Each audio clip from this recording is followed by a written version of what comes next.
नमस्कार, ज्योतिष निर्माण में आप सभी का फिर से बहुत बहुत स्वागत है। आज हम बात करेंगे राजयोग की।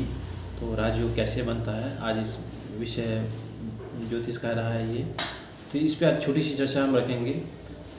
तो कोई भी मनुष्य अपना भविष्य जानने के लिए उत्सुक रहता है और कुंडली का सहारा भी लेता है और अपने वर्तमान की, भूत की या भविष्य की बातें जानने के लिए उत्सुक रहता है कि हमारे वर्तमान में क्या होगा, हमारे भूतकाल में क्या हुआ था और भविष्य में क्या होगा, या वर्तमान हमारा कैसा है।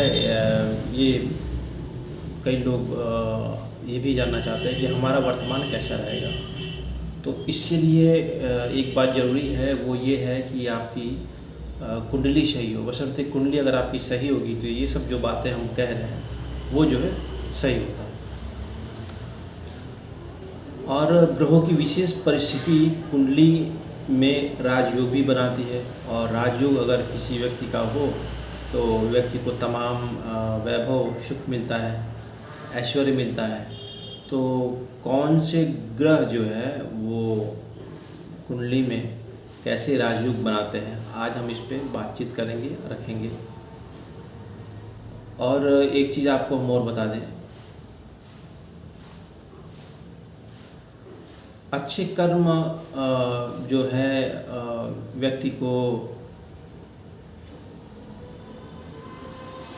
भाग्यशाली बनाता है। कहने का मतलब ये है कि अगर आप अच्छे कर्म या कार्य कर रहे हैं तो आपका भाग्य मजबूत होता है, या जो है बलवान होता है, एक तरह से ये कह लीजिए। ज्योतिष शास्त्र के अनुसार अगर जन्म कुंडली के 9वें और 10वें भाव में शुभ ग्रह मजबूत हों, यानी 9वें और 10वें भाव में शुभ ग्रह मजबूत हों या शुभ ग्रह मौजूद हों, और मौजूद होने के साथ वे बलशाली हों, यानी मित्रों की दृष्टि से युक्त हों, अपने मित्र की दृष्टि पर हो, बलवान हो, मित्र के नवमांश में हो, तो राजयोग बनता है। साथ ही साथ राजयोग का मतलब व्यक्ति को राजा के समान सभी सारी सुख सुविधाएं व्यक्ति को मिलती हैं। तो ये सब सारी चीज़ें हैं राजयोग के बारे में। तो जिन जातकों की कुंडली में राजयोग बनता है वे अपने जीवन में अपार सफलताएं, धन दौलत, मान सम्मान, उच्च पद हासिल करते हैं। और कुंडली में राजयोग बनने पर व्यक्ति राजनेता, प्रशासनिक अधिकारी या फिर धनी, कला के क्षेत्र में अच्छा नाम कमाने वाला, और ये सब सारी चीज़ें जो है व्यक्ति को राजयोग होने पे प्राप्त होती हैं, या ऐसा राजयोग उनको देता है। तो अब कुंडली में राजयोग का फल जो है वो क्या है, इस पे भी हम बातचीत करेंगे। तो कुंडली में चंद्रमा, यानी आपके जो आपकी कुंडली है उसमें चंद्रमा 11वें घर में और गुरु तीसरे घर में स्थित होने पे राजयोग बनता है।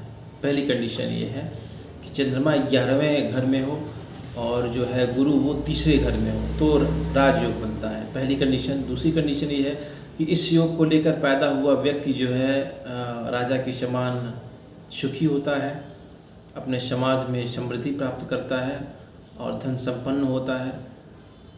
दूसरी चीज़ की बात हमने कही, तो एक तो कंडीशन ये थी कि चंद्रमा 11वें में हो और गुरु तीसरे में हो। दूसरी कंडीशन ये है 5वें घर में बुध हो, यानी लग्न से 5वें में घर में बुध हो और 10वें घर में चंद्रमा हो, तो भी जो है राजयोग बनता है। अब इनके फल क्या हो जाएंगे, इस पे आज हम भी बातचीत करेंगे। तो किसी व्यक्ति की जन्म कुंडली में केंद्र के स्वामी, यानी 1, 4, 7 और 10 ये केंद्र स्थान कहे गए हैं कुंडली में। तो केंद्र के स्वामी ग्रह का त्रिकोण, यानी किसी व्यक्ति की जन्म कुंडली में केंद्र के स्वामी ग्रह का त्रिकोण, स्वामी ग्रह से किसी भी रूप में संबंध हो तो राजयोग बनता है, पहली कंडीशन। और किसी जातक की जन्म कुंडली में 9वें भाव का स्वामी 10वें भाव में स्थित हो, 9वें भाव का स्वामी 10वें भाव में स्थित हो और 9वें भाव का स्वामी वो 10वें में, यानी 9वें भाव का स्वामी 10वें में स्थित हो, 10वें भाव का स्वामी 9वें में स्थित हो, तो भी जो है ये राजयोग बनाता है, या राजयोग के नाम से हम ऐसी कुंडली को जानते हैं या देखते हैं।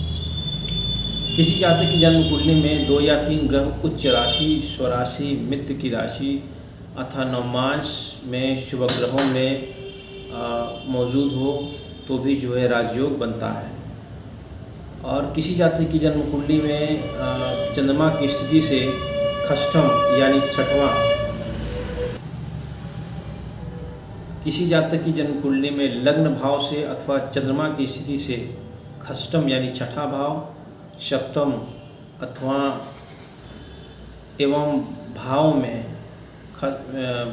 चंद्रमा की स्थिति से छठवां, सतवां एवं भाव में बुध, गुरु, शुक्र तीनों ग्रह स्थित हो तो भी ये राजयोग बनाता है।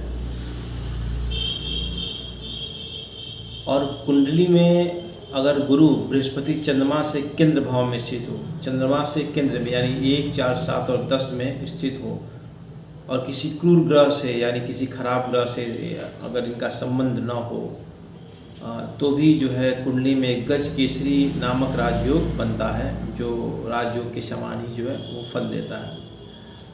इस राजयोग के कारण व्यक्ति में धर्म, आध्यात्म के क्षेत्र में कामयाबी हासिल करता है और ऐसा व्यक्ति सरकारी सेवाओं में भी जो है वो उच्च पद पर होता है या प्राप्त करता है।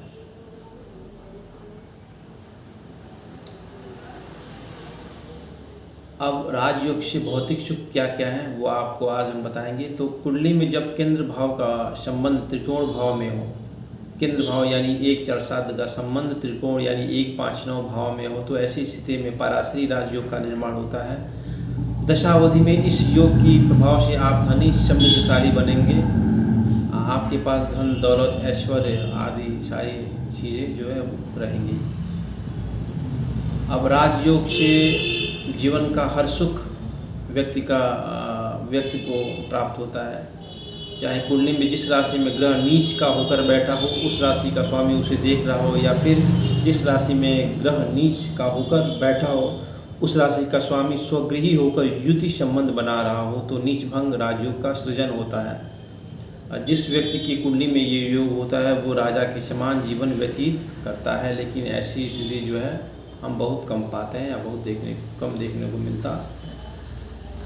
तो ये सारी चीज़ें जो है वो राजयोग के बारे में थी और ऐसे ही विषयों को प्रतिदिन जो है आपके सामने रखा जाएगा और जिससे आप भी लाभान्वित होंगे, और अगर आप शेयर करते हैं तो दूसरे लोग भी इससे लाभान्वित होंगे। तो अगर ये वीडियो आपको पसंद आई तो इसको लाइक कीजिए, सब्सक्राइब कीजिए हमारे चैनल को और इसको शेयर कीजिए ताकि अन्य लोग भी जो है इससे लाभान्वित हो सकें। तो आज के लिए इतना ही, फिर हम कल मिलेंगे एक नए विषय वस्तु के साथ जिसमें ज्योतिषीय विषय वस्तु रहेगा। तो आज के लिए इतना ही, नमस्कार।